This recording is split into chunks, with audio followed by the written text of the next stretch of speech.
Halloween has been and gone. How was everyone's Halloween? Let me know in the comments below. I had a really good night, a very drunken night. This is what I dressed up as.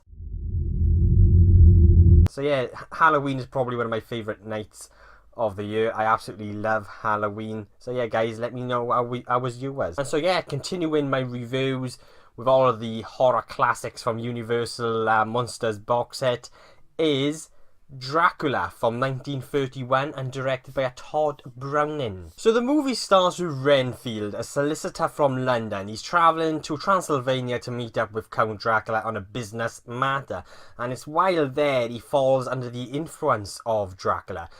Dracula brainwashes him into being this mindless slave for him to help him get from Transylvania to London via a ship. And it's while he's in London he starts feeding on the blood of young women and he comes across Mina. And then we got Van Helsing who comes along, Dr. Van Helsing, the vampire hunter, and he stumbles upon Dracula and then he takes it upon himself to stop him. So you've got Bela Lugosi as Count Dracula. And I loved his performance in this film. I've only ever seen pictures of Bela Lugosi as the Count Dracula. I've never actually seen this film before until the other night. And watching this film for the first time, for me, he delivers this very striking and powerful performance. A very elegant performance. At the same time, it oozes horror and terror. And there's also a creepiness within his performance as well, and it's also very unsettling.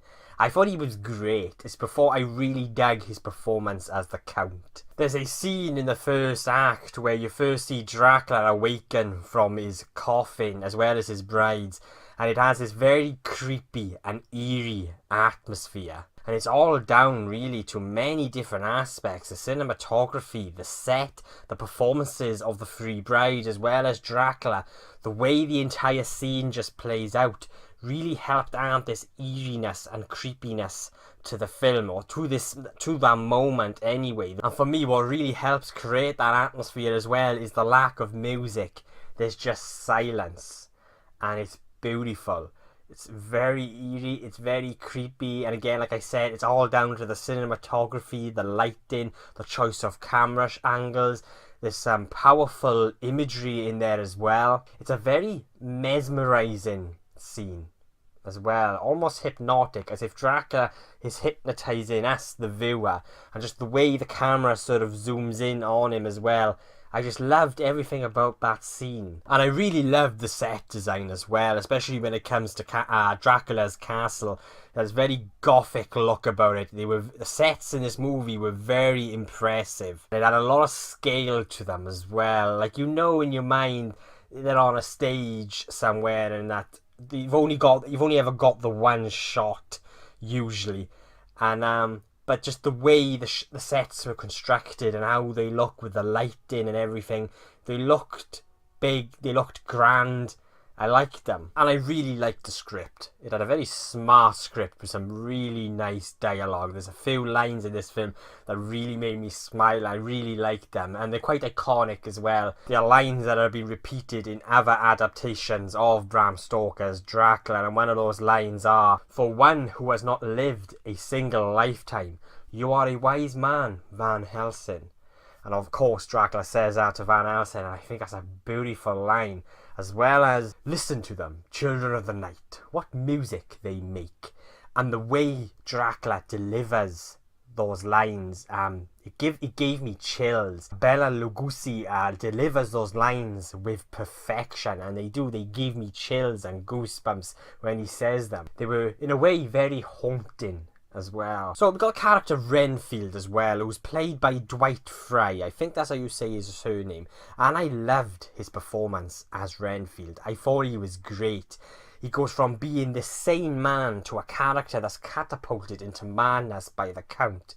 And he conveys that madness brilliantly through his performance. I thought he was great and it felt very real. His performance gave me goosebumps and it was almost unsettling And yeah, it just felt very, very real. Helen Chandler as Mina also gave a really good performance. It felt very real, it was mesmerising, and she adds a certain amount of vulnerability to the character. I liked what she did with the character Mina. And you've got Edward Van Sloan, who plays Dr. Van Helsing, and again he delivers a really good performance. And I don't know if it's because Anthony Hopkins played Van Helsing in a more recent adaptation of Bram Stoker's Dracula, but Edward Van Sloan as Van Helsing in this reminded me a lot of Anthony Hopkins, and I don't know if it's because of that movie from 1992.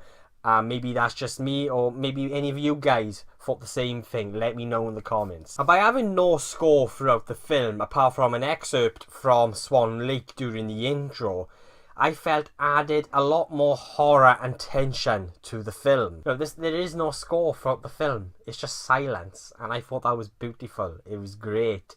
It really enhanced the horror and tension for me, and I've said this in previous reviews, it's something that I wish a lot of more horror movies today would do. It's a technique that I wish a lot more horror movies would adapt, because I really do think it enhances the horror and makes the experience, it gives the experience more tension and makes it a little bit more nerve-wracking.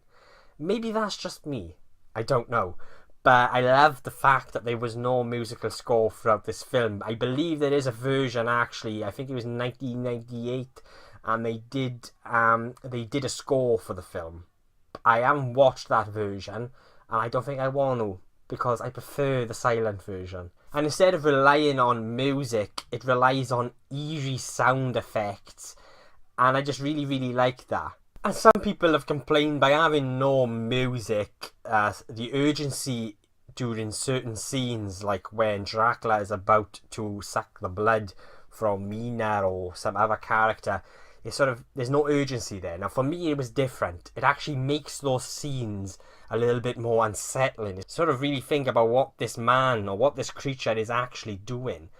It is quite unsettling, because basically he's taking advantage of a woman that's not aware of what's going on. She's asleep, and for me it was unsettling, because in a way it's kind of like rape.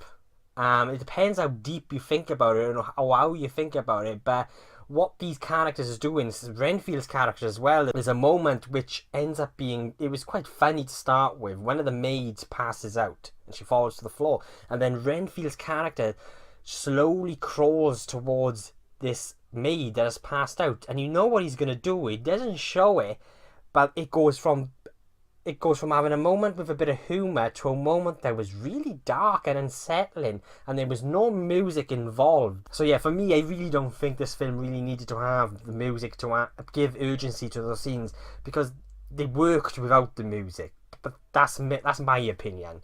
I don't know about what you guys think. Let me know in the comments. But I really do think, those scenes where Dracula is about to, suck the blood dry from Mina, it worked as it was. And when you really sort of think about it and think what he's doing, and it's unsettling. I have got a few gripes with this film. Very minor gripes, really. But the way that the third act played out during the climax, I actually thought the climax was very clumsy and very anticlimactic. The way it sort of played out, it didn't quite work for me, and I wanted there to be more of an emotional connection between Dracula and Mina. There wasn't one. And also the narrative, more so in the second and the third act, didn't quite run as smoothly as I wanted it. It was almost as if there were scenes missing. Maybe that was down to the censorship, I don't know.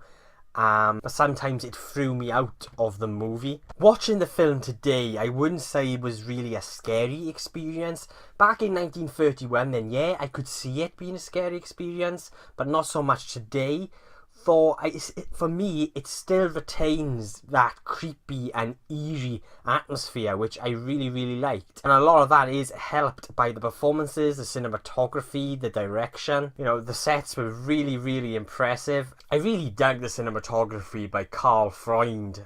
He also directed The Mummy, but he did the cinematography in this movie, and some debate that he he actually directed quite a bit of this movie as well. He took over from Todd Browning. Apparently there were some issues during the production, so but he's uncredited as director. But rumours say that he did quite a lot of the actual direction himself as well.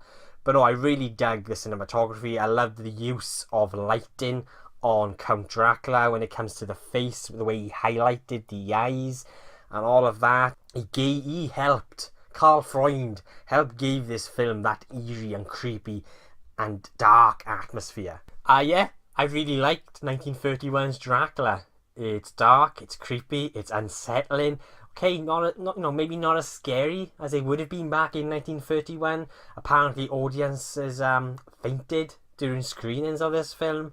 And yeah, I can see why, because back in 1931, I could see this movie being quite intense. And watching it now today, I watched it for the first time last night, and it was unsettling. The fact that this film has no music in it throughout I thought was great.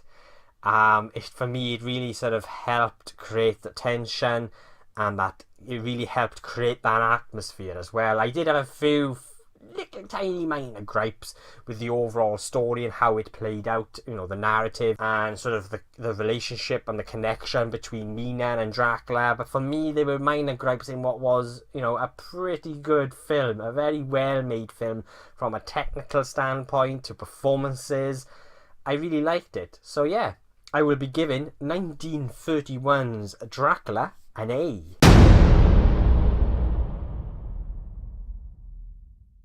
So yeah, what do you guys think of 1931's Dracula? Let me know in the comments below. But no, I really liked it, and I do highly recommend it. If you haven't seen it before like me, please watch it and let me know what you think below in the comments. And again, thank you so much for watching. I really do appreciate it. I've got one more film left to review in the Universal Monsters box set, and that's The Invisible Man, and I'm really looking forward to that. So yeah, if you're like me and you share the same passions, then why not hit subscribe?